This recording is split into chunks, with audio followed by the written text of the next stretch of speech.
Alright, and welcome back.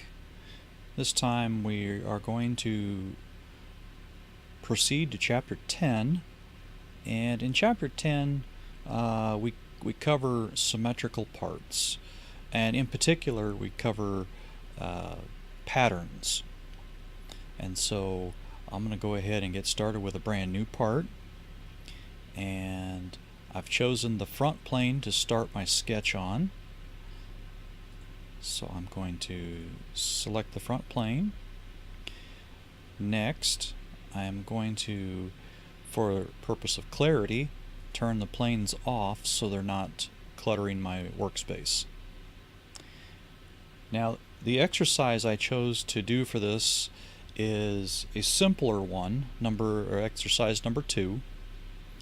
I have another video of a revolved part with a circular pattern, and so that one is a little more complicated than this one. So I'm going to go ahead and just do a simple one for this video. I'm going to start my circle in the center, and what I'm doing here is I'm placing the reference construction circles. So I come down here for construction, and these are the two reference circles that make up the saw blade. So now I'm going to go ahead and dimension these.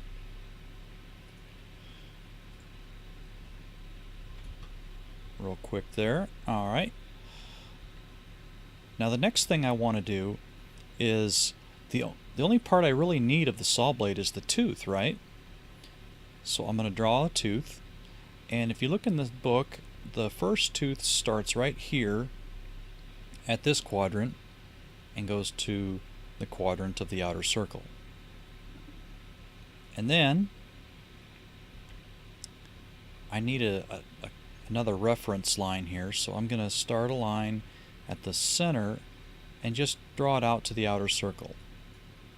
Now that, I'm going to make that for construction, because as I said, it's just simply for reference. And so I'm going to go ahead and dimension that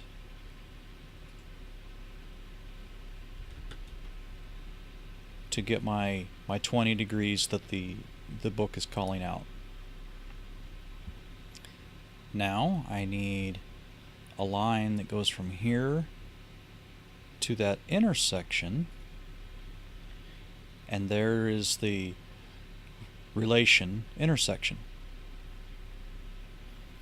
So at this point, it's always a good check that, yep, I'm fully defined, and that is the feature for the tooth.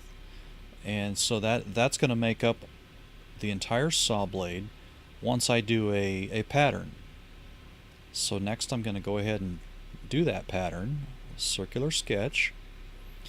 The first thing highlighted is it wants to know where the center of the pattern is.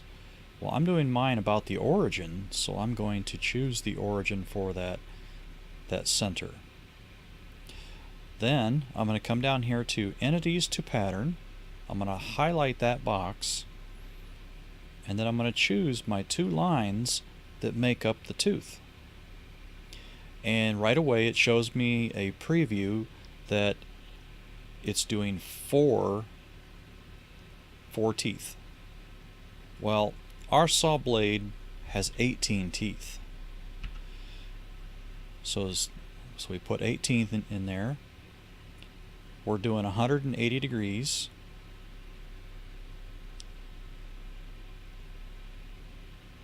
Because it's going all the way around. Or no, I'm sorry, here, 360 degrees, because we're going all the way around, equally spaced. Next, I'm going to click OK. And at this point, I want to verify that, yes, I'm still fully defined, because my original sketch was fully defined. And then in this particular case, my sketch pattern stayed fully defined based on the center point and my previous sketch. So next, I want to draw the shaft hole in the center.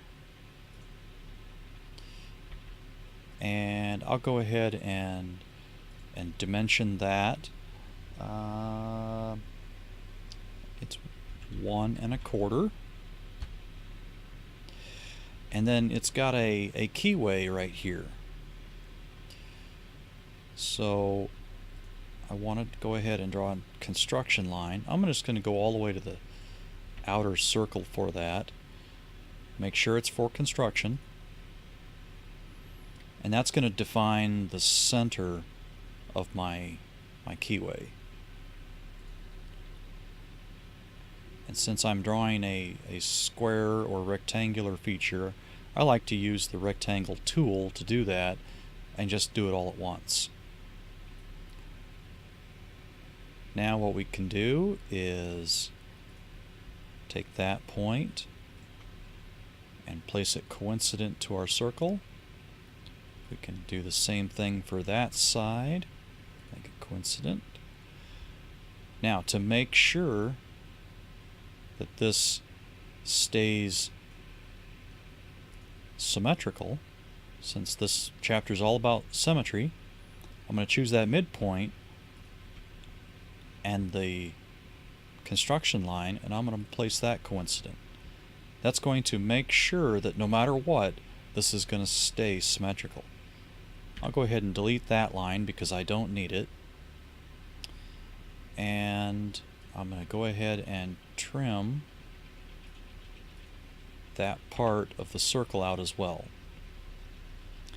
Now, the book says that my keyway is 1/4 inch by 1/8 inch. And this is kind of a hard thing to actually measure the way the book is calling it out. The 1/4 inch is not difficult. It's that width right there. But the 1/8 inch is actually to that point right here on the circle that we deleted. So if we go ahead and extend our circle back up there and dimension to that point, whoops,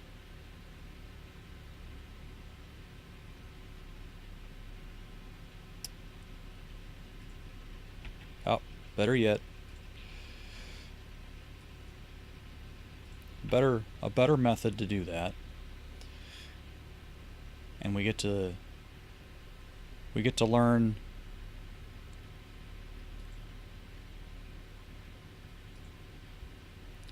another dimension trick at the same time. Grab that line there. I'm going to grab this circle, and don't be worried that it goes to the center. It's okay. Click out here, and at this point I don't want to put a dimension in there yet, so I want to go ahead and click the green check mark, highlight that dimension, but then I want to go over here to leaders and come down to the very bottom where it says arc condition. Right now it's going to the center. If I go to the maximum, it goes to the maximum, and this is the proper way to dimension a keyway, but that's not the dimension we were given, so we want to go to the minimum, and it goes to that minimum point that is kind of a fictional dimension because we really can't actually measure it. Now I can go ahead and put that 0.25 in there, 0.125, and that gives me the proper height. Later, when we dimension the drawing, we want to actually dimension from this top point to the bottom quadrant. That is the proper way to dimension a keyway. Alright, so now I'm going to back out, take a final look at the drawing in the book, and looks like we have everything we need. So I'm going to exit the sketch. And our thickness is 0.125. Click OK. And there's our saw blade. So the next step of this is to save, and I'm going to place that in my documents there. I'm going to save it as my last name. I'm going to use dot first name. This is chapter 10, and this is exercise 2. There we go. And that concludes the modeling portion of chapter 10. Now, the second part to chapter 10 is to create the drawing for this. And so that portion will actually be in video 2 for chapter 10. So please stay tuned.